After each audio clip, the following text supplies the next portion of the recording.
Welcome to today's presentation, Key Strategies for Swift Desktop Migrations, Post-Acquisitions, and Mergers. Today, we are joined by Chris Walker from Liquidware and Frank Mourinho from Forthright, who are going to bring us through today's presentation. So, Chris, I'm going to go ahead and introduce you and let you get us started. So, yeah, thanks. Thanks, Ray. My name is Chris Walker. I'm a field SE based in Atlanta, Georgia. I worked a lot with Frank and Forthright Systems to do a lot of ProfileUnity Stratosphere type stuff. Just a quick overview of what Liquidware is. We have user environment management. That's our ProfileUnity we're going to be talking about today with a large hospital and doing domain migrations and things like that. Frank's going to go through all the processes and stuff that they did, very creative technology that they implemented to do some acquisitions, merger and acquisitions. Then we also have application layering. That's our FlexApp technology. Allows me to package up applications, deliver them on the fly as users log in and log out of environments. Very good for single image management, so I don't have to put all the applications in one image. Then our monitoring and diagnostic solution called Stratosphere allows me to monitor and diagnose what's going on with those end users. So work from home stats, Wi-Fi stats, login breakdown. So even when Frank did have problems at that hospital with some login issues or things like that, we could quickly deploy Stratosphere, diagnose the machine, fix an Active Directory issue or a DHCP problem, something like that, and keep the project moving forward. So Liquidware, as an adaptive workspace management solutions, cover a lot of the different gamuts. Virtual, cloud, physical, doesn't really matter to us. If you're moving from Citrix to Horizon, Horizon to Amazon to Azure, back to Citrix, we don't care. And Forthright has been very good at helping our customers to move those platforms around. So from there, I'd like to kind of introduce Frank and let him talk a little bit about Forthright. Thank you, Chris. It's been a pleasure. So Forthright Technology Partners, we're a user-centric IT services firm. I'm Frank Merino. I'm the VP of Professional Services at Forthright. I have the great pleasure of working with the guys over at Liquidware, as well as the team that actually made a lot of this magic, happen. If you wouldn't mind going to the next slide. So if you don't mind, I'd like to take a moment and just talk a little bit about Forthright. So user-centric IT services is a huge focus for Forthright. It means that rather than worrying about machines and applications at that degree where we worry about those things, we care about people and people getting work done. And so our frame of mind is always around people. And I think you're going to see a lot of that in today's case study. You'll see how we focused around individuals themselves and why we made technology do what it was supposed to do so people can get work done. Next slide, please. A little bit about what Forthright has to offer. We've tried to have contextualized it into these 6 core areas of our services. We have everything from support it. This is pretty self-explanatory across the board. When you need it, incident-based, reactive type stuff. Secure it, obviously your security needs within an IT space. Build it. These are all your engineering focuses on demand. We do both traditional and agile forms of projects. Expanded is actually, I think, a new concept for a lot of folks, which is a expansion of your team by leveraging Forthright expertise and services so that you basically have grown your team, not staffing per se, but more of access to a whole group of the people over at Forthright. Run it is where we encapsulate all of our managed services offerings. We have several things that fall underneath that. And then Plan is for all of our advisory services, guidance around directions and things like that. But enough about that. Let's talk about what we all came here for today. Next slide. So the situation, the case study that we were working with was around a large healthcare provider who had made several acquisitions. And when I say several, I'm talking, I want to say somewhere in the vicinity of between 120 to 150 different practices that they were dealing with. And this totaled up to somewhere in the vicinity of about 30,000 users in total. So we have quite a few number of people to work with. And the problem with this situation here is that everyone's siloed and there was a lot of initiatives going on with the organization. So we had a goal to achieve. Next slide. Our goal to achieve was bring everybody together under one umbrella to address a lot of the needs within the organization, Security being one of the major ones that they were trying to address, but also just trying to get everyone under the same umbrella. They were trying to maximize other cost initiatives and things like that that worked out. And I think this is a story that many of us can relate to or have probably been a part of, whether they've been a part of the merger and acquisition part, or they've been acquired themselves and then they were kind of in that, but we've all been exposed to this concept. This is nothing new.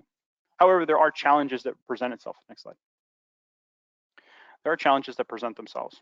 And I think some of these are self-explanatory, but I want to go through in many ways because I think it level sets us all. So in this case, the challenges for this particular customer is that we have a lot of medical facilities, and each of these facilities are islands. They were always islands before. They were independent entities, and then they're now being pushed into the bigger umbrella for this healthcare provider. So that means they each had their own technology stack, different hardware, different applications, different ways of how they managed their independent offices.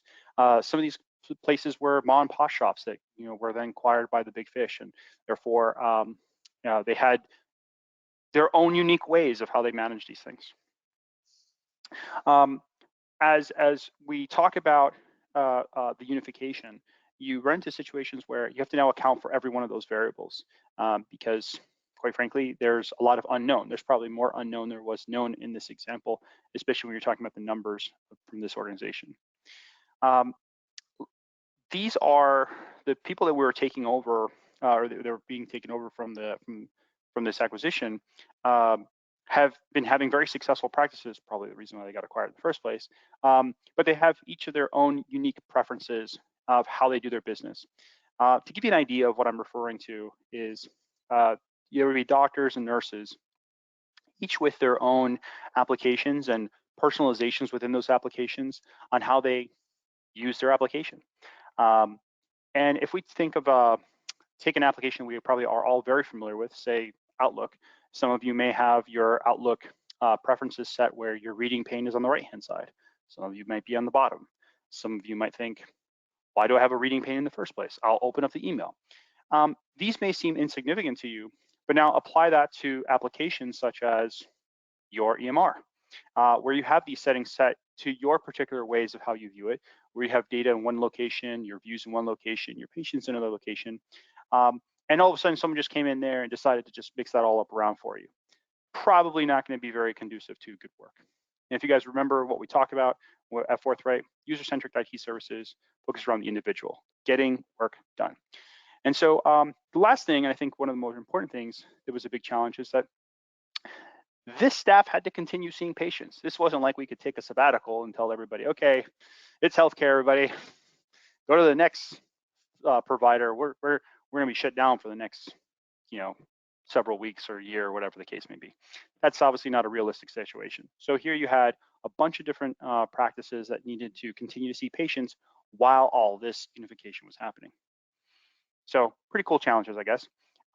So we have some options. Next slide, please. So let's talk about what we all know as the options today. I'm going to start with number one, right? Number one is kind of moving everybody into this new domain concept, right? If anyone's ever done a domain migration before, whether you were old school and used Atom or now ADMT, this is a very exciting process, as you could possibly imagine. This takes months, if not years, of planning to properly understand all of the ins and outs. And by the time you're done planning, something already changed because, again, business continues to be conducted. But so we tend to call these the forever projects. If you've ever done an AD migration before, they're usually forever projects because they just don't seem to ever end. And so when you started with, this is going to take a couple of months, turns into a year, and then some after that, you run into a situation where you're several years in and you really haven't made the kind of progress you're looking for. And what you're trying to do here is understand all the assets, right? Computers, applications, shares, you name it. And once you have a big handle on that, and good luck with that, you then have to start working through these defined tools. And there's third-party software that you could simplify some of this, but it's still a huge undertaking where you require a lot of people involved, inquiring about applications, inquiring about systems. so that once you go through that process, you can pump everything into your big old tool. You say, all right, here's all the mappings. We got this all squared away. We hope we don't miss anything, and you hit go, right? And now that process is typically very quick.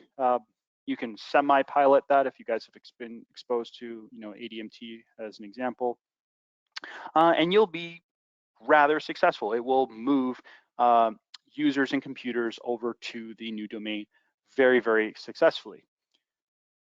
Whether things work, that is usually the aftermath you have to deal with, and there's usually a lot of support that goes with that, trying to understand, well, this sub-dependency wasn't set up right, so now that had to be massaged a little bit, and you can get it to work.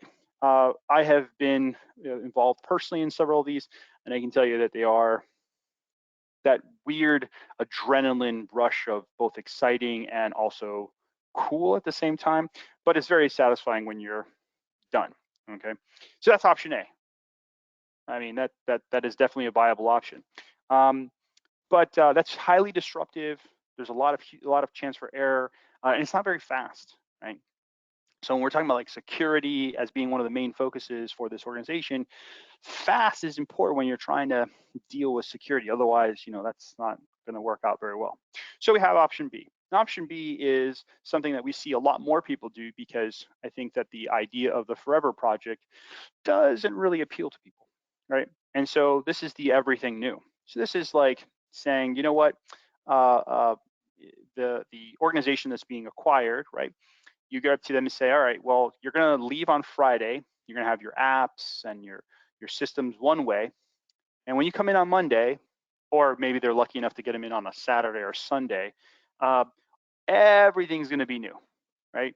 And you're going to have to log in with your new stuff. You're going to have to learn new tools, this, that, and the other. Oh, and by the way, patients come in at 8 o'clock in the morning. So this is, again, extremely disruptive, and it's not conducive to a very successful outcome.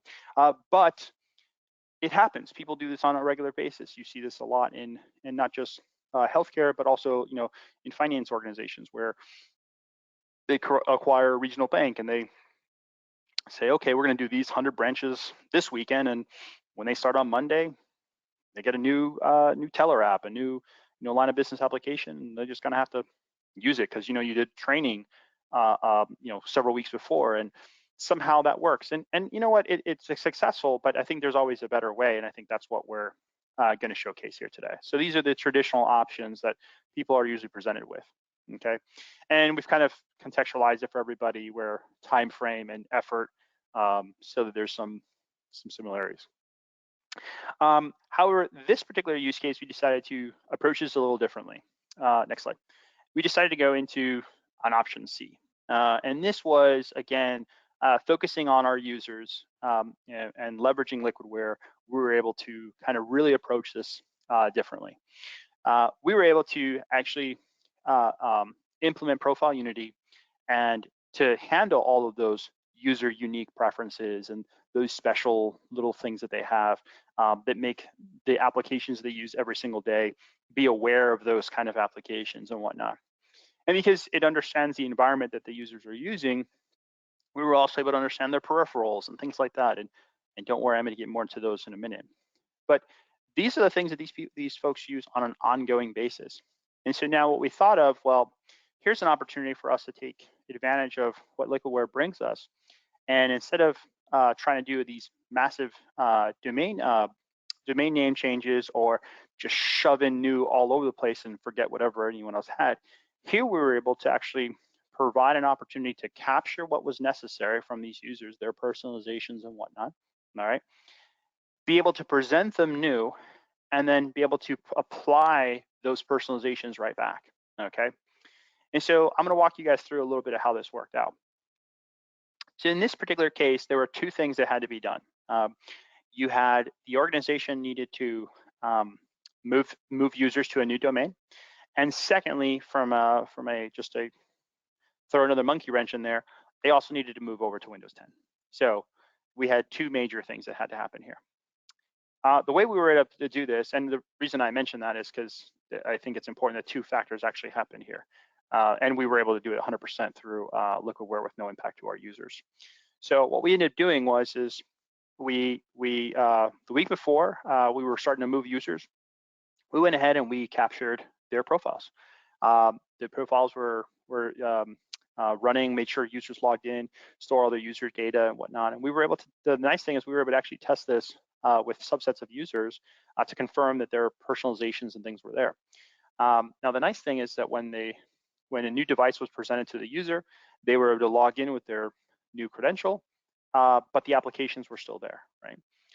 Their personalizations were still there, but they were now logging into a new machine that was Windows 10 and on the new domain, right? So we were achieving the business and the IT requirements while still focusing stead on as to what our users cared about, ability to get stuff done.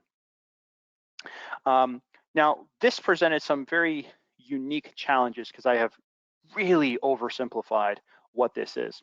So I'm going to try to share with you guys certain things that we came across with so that when you embark on this yourself, you'll understand what you have to be looking for. When it comes to like settings within profiles and things like that, for those that are familiar with profiles, you have 3 major locations for the user profile, right? Their app data is what we commonly refer to it in the IT world. And in that situation, you have the ability to capture everything, capture nothing, exclude stuff, this, that, and the other. And there's a lot of reasons for a lot of those things. Anybody that's done end user computing environments knows what I'm talking about. However, in this case, we had to go beyond that because while that may have captured our application data, there's a lot of the environment of which the user is using that is not captured in app data, right? It's captured in registry keys, it's captured in other unique areas where applications would be storing this kind of information because it's localized to the machine. And so we had to use ProfileUnity and a lot of the capabilities from a scripting engine, the capturing engine, to be able to start capturing all that information. And one great story that we ran into was peripherals. So some of the peripherals that you deal with in a healthcare facility is scanners and things like that.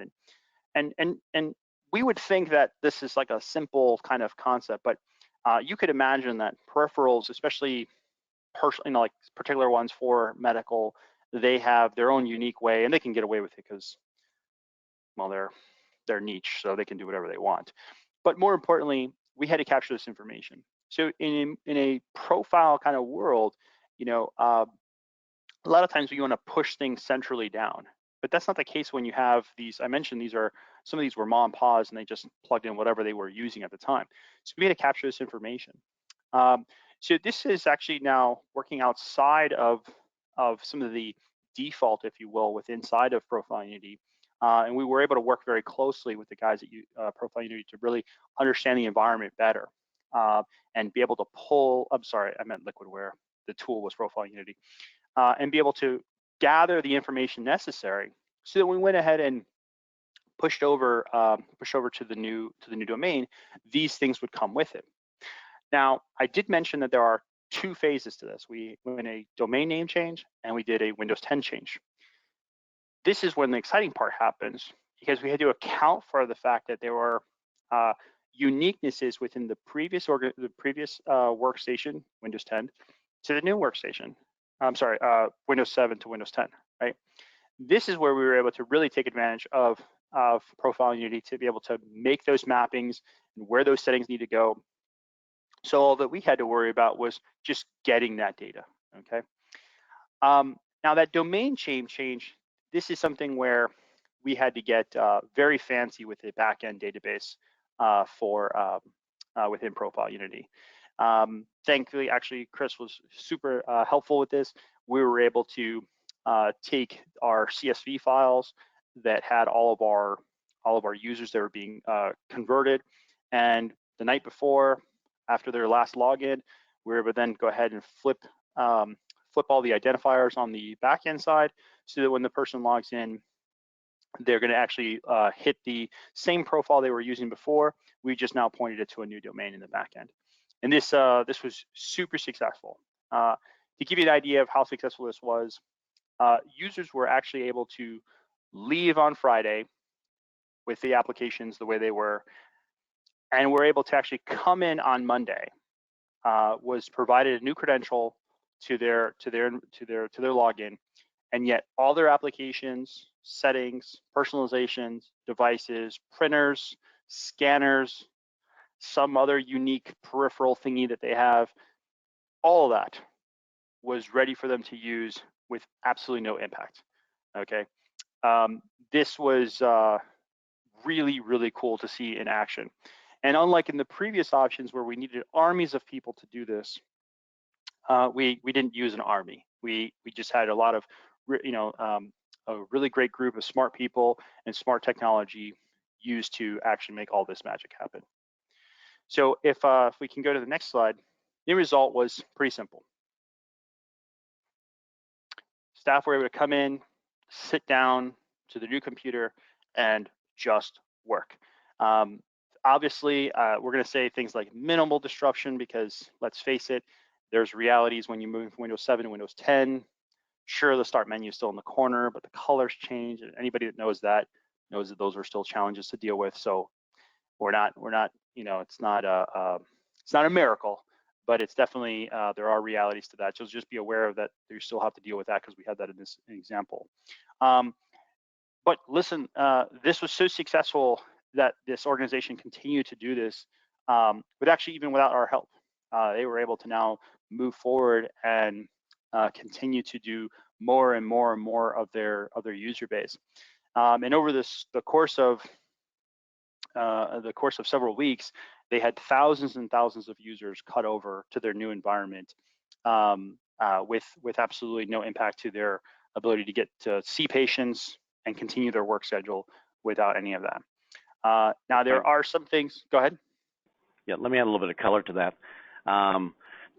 Basically, what we would do is we'd deploy ProfileUnity to 200 users or 2,000 users. It would run in the background, harvesting their data over the course of weeks, because you want to run for a couple of weeks as doctors are in and out, in and out, in and out, in and out. Then when they were ready and ProfileUnity indicated, okay, I've got all the data. Replication's finished. I've got all those documents, all that stuff. It's a little flag out there. The user was logging in as, say, Chris Walker at domain X. Then the next day, they'd walk up and say, okay, your new login ID is this. So now it's Chris.Walker at this domain. And when I log in, it was changing not only my domain, but also my IP, putting the information back onto my laptop in my proper configuration. This is all, the engineers at Forthright that did a lot of this mapping. So we were changing IDs, changing domains and OSs, a lot of moving parts here. And Forthright, did all that back-end mapping because ProfileUnity is used to same user ID, same domain.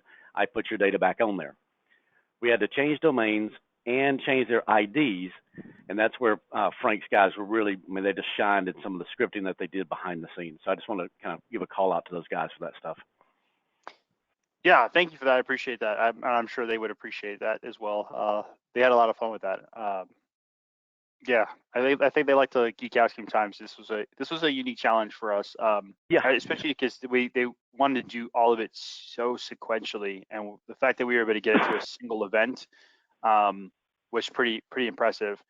Just because in many cases you would plan a domain name and a Windows 10 migration separately. I think you can try to attempt it jointly, but you'll run into certain challenges. Like we mentioned, application settings, having to deal with that. So the fact that we were able to get it down to a single event and whatnot, that's pretty impressive. Well, a lot of the facilities were already running Windows 10, so we didn't have to deal with the OS. And in those cases where we didn't have to deal with the OS change, literally the user would, capture his data over a couple of weeks, just make sure we had all the data. Then ProfileUnity would flag it. Hey, this guy's done. They would give him his new IP, his new domain name and an ID, and he would log back in. So it wasn't, a go home on Friday, come in on Monday. It's the next morning he'd come in, he was handed a piece of paper, here's your new ID. And literally he just signed back in and all of his stuff came back down. So when there's on some of the events where there was no Windows 7, Windows 10, there was no outage. The guy just logged in with a new ID. Yeah, I think that one of the things that's special here, meaning to cut you off, man, but one of the things that's special here is that because we could do it at a per user basis, you were able to do things like that, right? You have certain events where in this case, the workday could be where you're inside of the clinic, and then you go to the hospital for your rounds or whatever. And during that time period, you could be making those switches based on, understanding the workforce schedule. So when they come back in, you already had someone to be able to present them with all the things that they needed, and be able to do that. So yes, I forgot about that, but yes, you're right. That was a very cool thing that we didn't have to worry about, like worrying about an entire site. For those that had to do the upgrade to Windows 10, those were done, to give you guys some color on that, those were done where, let's say a site had, I don't know, 100 or 200 desktops. The client would have had prepped these 200 desktops with Windows 10, and then dropped it on someone's desk, pulled out the Windows 7, flashed those bad boys, put it back into rotation, and that's kind of how that worked out. It was a nice old machine, but yeah, that definitely requires a little longer than a log out and log back in. But yeah, your option 1 and 2 are really, those are site options, right? I've got to do this for an entire site. The way we were able to pull it off, there could have been 2,000 people in the site, and I'm just flipping one guy at a time, 10 doctors at a time, or and then I'll go do 10 more. When very non-disruptive, and a small number of people. I think there was 3 guys at the company responsible for this. That saves them a huge amount of man hours. Yeah, we could definitely talk about some of the specifics around the planning efforts that was going on. There was a lot going on with different strategies, and when this one was being able to be presented, this is, I think, an eye opener for a lot of people, because again, we didn't have to come up, by the way, with those options 1 and 2. This is exactly what the organization that we're referring to here went through. They attempted option A, and then that really didn't work out, and then or was taking too long, I should say. And then they worked on option B, and the problem with that was just highly disruptive, and when you're having your revenue generators, right, your caretakers in this example, not being able to do work, that's not good for anybody. It's not good for patients, not good for the hospitals, doctors, healthcare. That was just not an acceptable option. So they were kind of stuck, right? I mean, and I think that this was a really great answer. Chris, you mentioned so shout out to my team, and if we wouldn't mind switching to the next slide. I have two of the folks that were actually involved in this, David Berger and Robert Pate. They had some really nice things to say for you guys too. So it's great that I could give them their moment to shine and let you guys know about the things that they really enjoyed with you guys. So I thought I'd share that. Yeah, Robert did a great job of managing the customer, working through the technology. Dave was on the backside, wrote some very impressive scripts to do things, and like the IP-based printing, and that just to be able to pick up IP-based printers, which I know everybody has done anything with Windows hates IP-based printers, and move them over from one machine to another. I had never seen that done before. That was amazing what he came up with to solve that problem, because the hospital was like, look, we got 1,000 of these things sitting out there. You've got, like, oh crap, I don't know how to do that. And David figured it out. Forthright came through and was able to move. I was log out of one machine, log into another. My IP-based printers were showing up. My EMR kept working. That's phenomenal. I mean, the project would have failed without that one piece, because of the way they run the printing. That's a very fun place to be, because those printers, one of the areas that we've learned in healthcare, and I'm sure anyone that's familiar with situations like this recognize that the ability to print doesn't seem like earth-shattering, but in healthcare, this is the difference between moving to the next step, getting approvals and things like that. And sure, we're all moving to digital and all that jazz, but let's be real, at some point you need to print something and you need someone to sign. And so without that capability, it was really, really disruptive. And then the difference between life and death in some cases, right? Oh yeah, life and death, quite literally in this particular circumstance. Yeah. And in the case of their EMR, one of the challenges that depending on which EMR you're using or any unique software for those not in the healthcare space. Sometimes you have like these hard-coded applications, or rather hard codings in applications. In this case, it was to printers for different reasons. We could sit there and talk about all the poor design and whatever. It doesn't matter. The bottom line is that it was required. And so this is why, to Chris's point, if we could not make this happen, it didn't matter. We moved, thousands of people. It wouldn't have mattered. They couldn't get their job done, and I think that was something that was uniquely special. I think that I wanted to open up the floor, but I think we have one more slide for some additional resources where people can go and actually get some great stuff going on.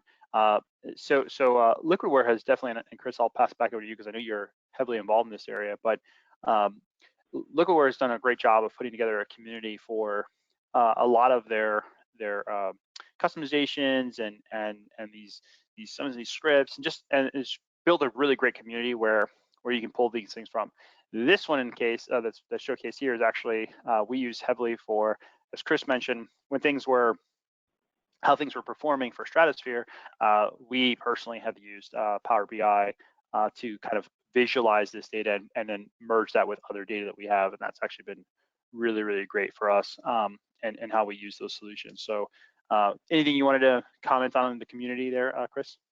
No, community's been around, I think, about almost 2 years now, and it's grown pretty good. I did ask Robert and those guys, hey, could you guys post some of that code on my community site? And it's like, no, dude, that's our intellectual property. So, I know my customers would love, and my engineers would love to see what you guys did, but we have customers posting code and options, and hey, look what I did with ProfileUnity. Look what I did with the API. There's a bunch of Power BI examples out there for Stratosphere data. So yeah, take a look at this. From a community site, we have a lot of customers posting stuff. This is where our feature requests go. So if you want a new feature in the product, here's where it goes. Or you want Frank to post that code of his on, if you compile it, if I can compile it, yes, I would gladly share it with you. Yeah, there sure are. So Brian asked, so the only requirement of the project was to migrate users from one domain to the other and not keeping any user data with the exception of the user profile application level settings? No. We had to move my documents. Yeah, my documents, my desktop, favorites, history. Go ahead, Frank. Personal files, work files. You have to remember, a lot of these organizations, because of their you have, I don't want to say prima donnas, but we'll go with that for lack of a better term. They have their own they have their own personal items, and then they also have work-related items. So between files, devices, application data, all that had to be migrated, and we were able to capture all of that. Yeah, you leave behind the pictures of the kids of a doctor, and he's going to get mad. Somebody's going to get fired. Yes. Somebody's I going to know get that fired. sounds silly, but I remember us, David specifically telling me, "Hey Frank, this person's got X gigs in his iTunes directory," and I'm like, "Man, that would suck." But we had to deal with that, So yeah, we had to deal with a lot of those things. So it wasn't just app data. No, that would not make this an exciting project. Right. Yeah. All right. Hopefully, we answered your question. Yeah, I think so. Someone said, did you also move users to a new Exchange email server in the new domain at the same time? We did.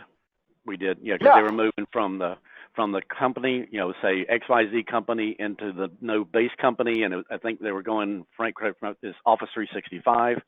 So we had to set them up. Well, the IDs were already set up on the new side, but then we had to basically populate. ProfileUnity has a mapping function that can populate that data, and also Active Directory. So when I log in with my new ID, Active Directory knows where my Exchange server is.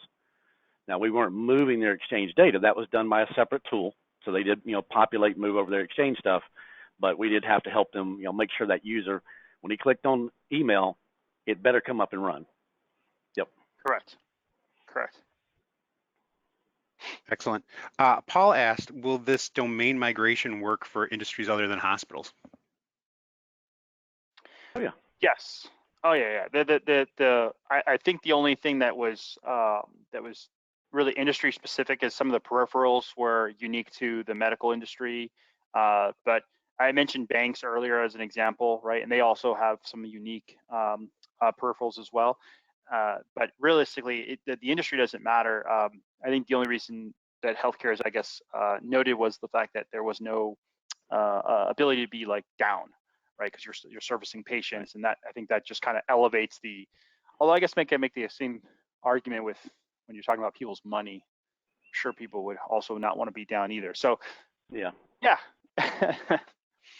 Sure, if you work in an industry where you can't be down and people need to get work done, yeah, that would be. Well, it works across multiple. It's not just the downtime. You take a 2-year project and turn it into a 2-week project. I mean, there's a lot of cost savings. I run into customers all the time. Hey, we bought this new company. We're merging with this new company. We're changing domains. We got a new IT staff coming in, one going out. All those flavors. So, not just the downtime, but the sheer amount of time and manpower required to pull this off. I mean, this company at one time, they'd written a 1,000-line PowerShell script that, eventually failed because ProfileUnity does all that stuff. So we were able to save them a massive amount of man hours. All right, so speaking of that, Tim asked how much time was required from IT to migrate, say, 100 users? Well, so basically we installed ProfileUnity, and it was in the background continuously mining that user's data and sharing and saving it out to a share. So if it was a Windows 10 to Windows 10, literally I handed him, IT was not involved. IT just turned on ProfileUnity for that machine. It was all built by Forthright and their team. They built out all the configurations and the scripts. So it was, 98% optimized or automated. And then somebody handed, Frank logged, Dr. Frank in the morning logged in with this ID, and then he went to lunch and he came back and he's handed a piece of paper, go log in with this ID. And Dr. Frank was back up and running. If it was Windows 10 to Windows 10, Windows 7 to Windows 10, you got to flip the machine. But most of that was automated. Frank.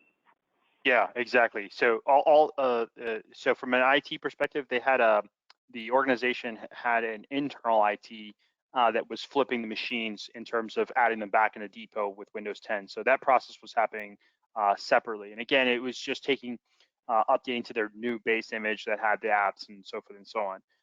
But all of the once that was the case, where the device was the same, yeah, it's really easy.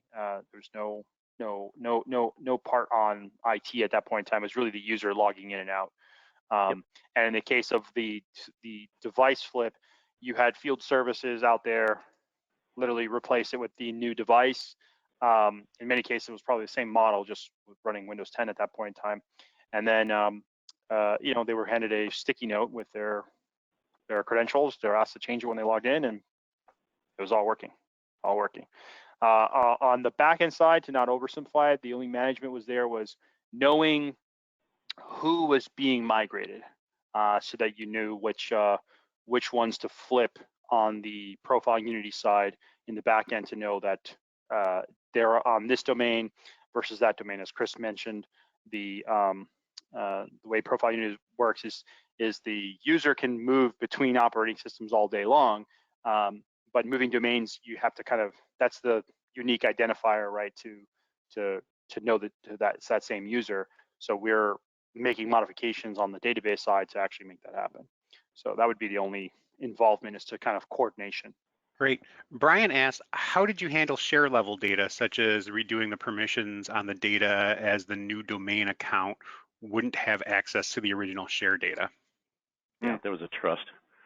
So basically, user would log in, ProfileUnity was writing across from the old domain into the new domain to a share that had trust rights, and then when he logged into the new domain, it would copy the data back down to the local machine or continue to run off of that share. So there was a trust in between the different domains for us to save the data and then to reread the data. But if you're talking about shares like company one, they have a share called HR. Well, they'd already mirrored that data over to HR in the new domain, or they were keeping the link, and so that's two different users' data versus the shares out on the network.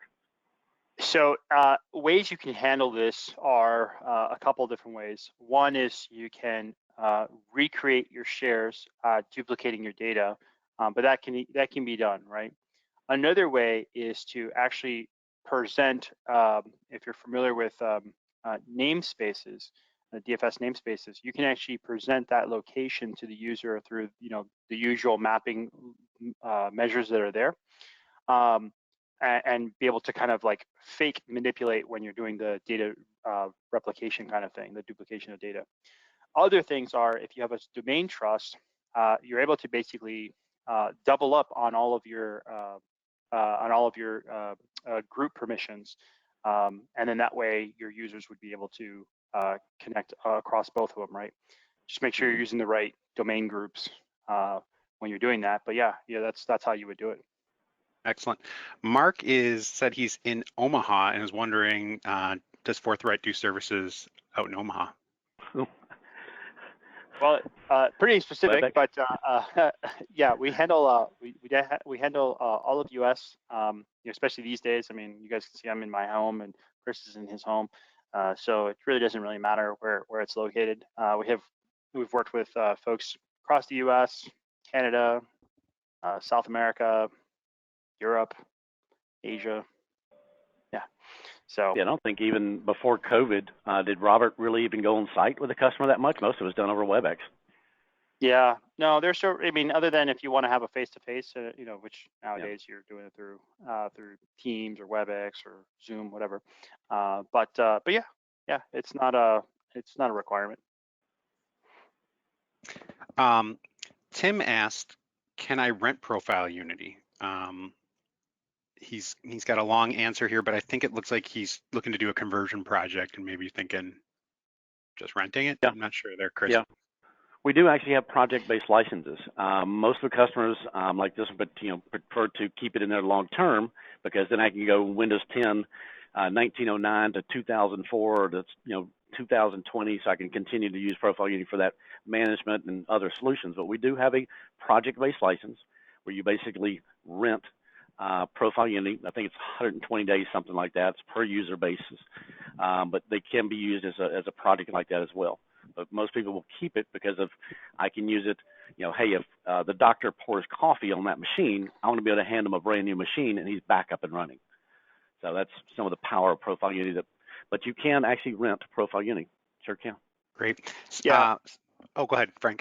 I was just going to say that the other areas where that makes a lot more sense is once you start finding yourself seeing the ease of use to apply certain environment settings, and having that kind of control, those are other areas where it makes sense to leverage ProfileUnity or get the package from where you can actually take advantage of the other Liquidware products like FlexApp and Stratosphere to get your data right. So those are kind of areas where people start expanding. So in a project scenario, you start there, be very successful, and you could be done with it, or you can start seeing, hey, why don't we start doing this for all of our data and management, and then it becomes something that people makes a lot of sense. And customers ask me all the time about ProfileUnity and hey, we're talking about BDI, or I'm talking about cloud. Do you guys do physical? And honestly, I think we need to do analysis of our customers, Ray, because I think our largest customers are actually physical. BDI may be 20% of the environment, but we're managing, another 10,000 desktops right behind it. So we're known in the virtual space. Especially when you're talking about, like, right now, a big kind of move is into certain things are centrally, central computing through VDI or other types of central computing, published apps, that kind of stuff.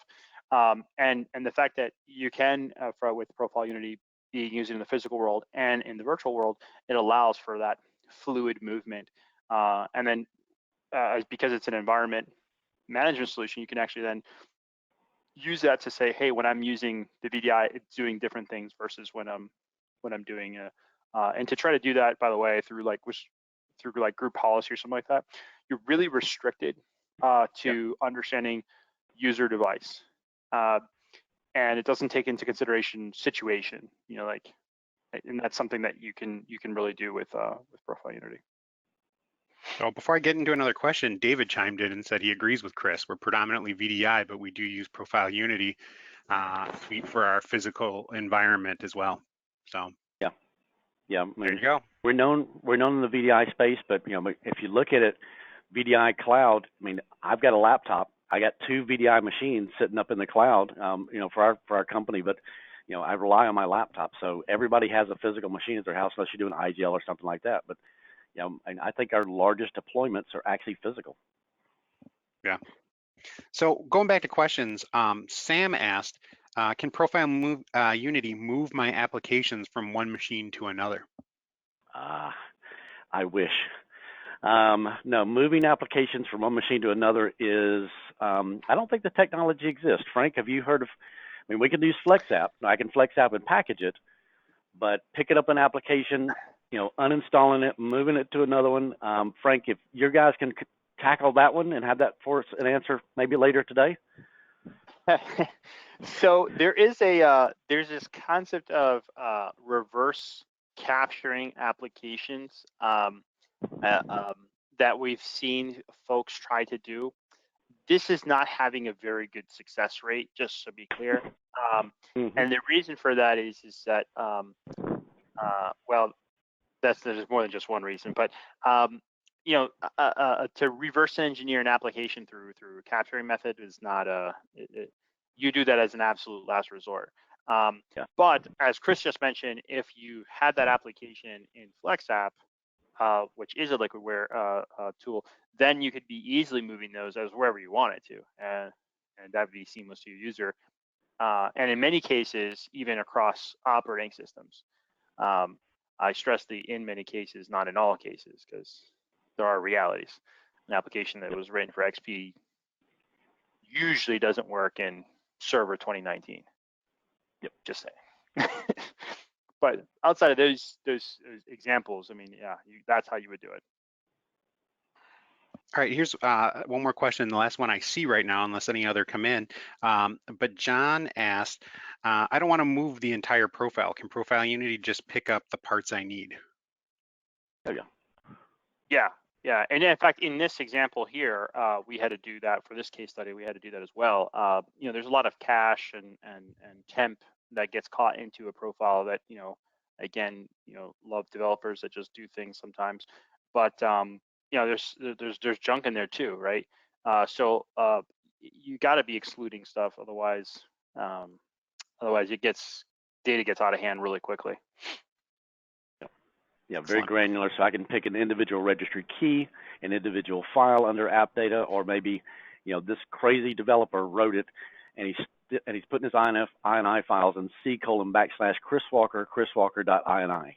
Yes, I have done that. And with our portability, I could go pick up just that one INI file out of that custom location because the application developer, didn't follow best practices. So there were several applications that Frank's team had to go and do that to pick up these crazy little settings in weird H-key local machine. Do not stick a user setting in H-key local machine, but it was done by somebody's app. You see a lot of that. So yes, the answer to that question is yes. You don't have to, and in many cases, you never actually capture all. Otherwise you'll end up with a 500 gig profile. Yeah. Chrome. Yeah, exactly. Exactly. Chrome cache directory is 15 gigs, Yeah. Wow. So Christopher asked, does ProfileUnity support folder redirection? Yes. Yeah, and actually that's what we did for this. So there's a migration engine, not just folder redirection like a GPO. So in ProfileUnity, it has the ability to say, okay, take my desktop, which is a folder on, inside of Windows, take my desktop, and in the background, sync it up to this share. So user logs in and we start migrating that data. You can even set a limit on it. So don't just make the user wait, until I copy it, actually do the synchronization in the background. So that's why I say those users would log in for 2 weeks. So we'd let them log in, we'd constantly be syncing their data, mining their data, then ProfileUnity would say, hey, I'm done, it's fully synchronized. So the next time he logged in, I would then sync it back down potentially to his laptop or leave folder redirection in place so that it's actually running off the network and I can back it up. But yeah, the folder redirection module in ProfileUnity has a syncing engine to do exactly this. It's been around for since I've been here for 9 years, this particular capability. With that, I guess we can kind of call today a wrap. We can remind people that if they have any other questions, they can reach out to us. You can reach out to us at sales@liquidware.com. Frank, what's the best email for them to reach out to you guys at Forthright? Success@forthright.com. There you go. And that is FORTHRIGHT.com. Excellent. So yeah, definitely reach out to anyone there. You know, if you have any other questions, you're not quite sure, you can always reach out to me. I know that my name is on the reminders for the event, so I'm happy to pass on any questions to either Forthright or Chris Walker or anything like that. So with that being said, thank you, Frank. Thank you, Chris, for your time today. And thank you all for joining us.